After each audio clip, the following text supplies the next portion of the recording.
નમસ્કાર મિત્રો, સ્વાગત છે તમારું શુરા ટેક યુટ્યુબ ચેનલના એક નવા વિડીયોમાં। આજે આપણે વાત કરીશું કે બીએસએફ બોર્ડર સિક્યોરિટી ફોર્સની ભરતી બહાર પાડવામાં આવી છે, તો તેની સંપૂર્ણ માહિતી આ વિડીયોમાં જોઈશું। વિડીયોને ચાલુ કરતા પહેલા જો તમે આ ચેનલને અત્યાર સુધી સબસ્ક્રાઇબ નહીં કરી હોય તો ચેનલને સબસ્ક્રાઇબ કરી દેજો, જેથી તમને માહિતી મળી રહેશે। તો વિડીયોની શરૂઆત। બીએસએફ રિક્રુટમેન્ટ 2025 ધોરણ 10 અને 12 પાસ ઉમેદવારો માટે ભારતીય સેનામાં નોકરી મેળવવાની સુવર્ણ તક। અહીં વાંચો બધી માહિતી। બીએસએફ રિક્રુટમેન્ટ 2025 બીએસએફ ભરતી અંતર્ગત વિવિધ પોસ્ટની વિગતો, શૈક્ષણિક લાયકાત, વય મર્યાદા, મહત્વની તારીખો, પગાર ધોરણ સહિતની મહત્વની માહિતી આ લેખમાં આપેલી છે। BSF recruitment 2025 border security force બીએસએફમાં રેડિયો ઓપરેટર અને મિકેનિક આરઓ અને આરએમની જગ્યાઓ પર હેડ કોન્સ્ટેબલની ભરતી માટે જાહેરનામું બહાર પાડવામાં આવ્યું છે। આ જાહેરનામું બુધવાર 13 ઓગસ્ટ 2025ના રોજ બહાર પાડવામાં આવ્યું હતું। જો કે ઉમેદવારોએ અરજી કરવા માટે હવે રાહ જોવી પડશે। બીએસએફ ભરતી અંતર્ગત વિવિધ પોસ્ટની વિગતો, શૈક્ષણિક લાયકાત, વય મર્યાદા, મહત્વની તારીખો, પગાર ધોરણ સહિતની મહત્વની માહિતી આ લેખમાં આપેલી છે। બીએસએફ ભરતી 2025ની મહત્વની માહિતી। સંસ્થા બોર્ડર સિક્યુરિટી ફોર્સ। પોસ્ટ વિવિધ। જગ્યા હોમલેન્ડ 1121। Application mode online. અરજી કરવાની શરૂઆતની તારીખ 24 ઓગસ્ટ 2025। અરજી કરવાની છેલ્લી તારીખ 23 સપ્ટેમ્બર 2025। પોસ્ટની વિગતો।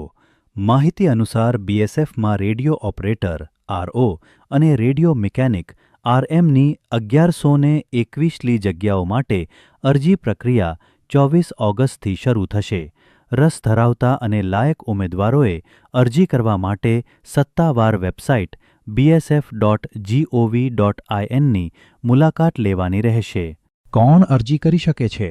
બોર્ડર સિક્યુરિટી ફોર્સ ડીજીબીએસએફના ડિરેક્ટોરેટ જનરલ દ્વારા જારી કરાયેલ સત્તાવાર સૂચના અનુસાર અરજી પ્રક્રિયા 24 ઓગસ્ટથી શરૂ થશે અને 23 સપ્ટેમ્બર સુધી ચાલશે। આ સમય દરમિયાન રસ ધરાવતા અને લાયક ઉમેદવારો અરજી કરી શકે છે। આ ભરતી માટે લાયક ઉમેદવારો ભૌતિકશાસ્ત્ર, રસાયણશાસ્ત્ર અને ગણિતમાં 12મું પાસ હોવા જોઈએ, ઉપરાંત 12મા ધોરણમાં 60% ગુણ હોવા જોઈએ અથવા 10મું પાસ અને આઈટીઆઈ કરેલ ઉમેદવારો પણ અરજી કરી શકે છે। પસંદગી કેવી રીતે થશે? અરજી કરનારા ઉમેદવારોની ઉંમર 18થી 25 વર્ષની વચ્ચે હોવી જોઈએ। અનામત શ્રેણીના ઉમેદવારોને વય મર્યાદામાં છૂટછાટ આપવામાં આવશે। બીજી તરફ આ ભરતી માટે નોંધણી કરાવનારા ઉમેદવારો 4 તબક્કાની પસંદગી પ્રક્રિયામાંથી પસાર થશે। સૌપ્રથમ ઉમેદવારોએ શારીરિક કસોટી આપવી પડશે, ત્યારબાદ લેખિત કસોટી થશે, ત્યારબાદ દસ્તાવેજ ચકાસણી અને તબીબી કસોટી થશે।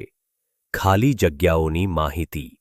આ ભરતી ઝુંબેશ દ્વારા કુલ 1121 ખાલી જગ્યાઓ માટે ઉમેદવારોની ભરતી કરવામાં આવશે, જેમાં 910 ખાલી જગ્યાઓ રેડિયો ઓપરેટર માટે અને 311 ખાલી જગ્યાઓ રેડિયો મિકેનિક માટે છે।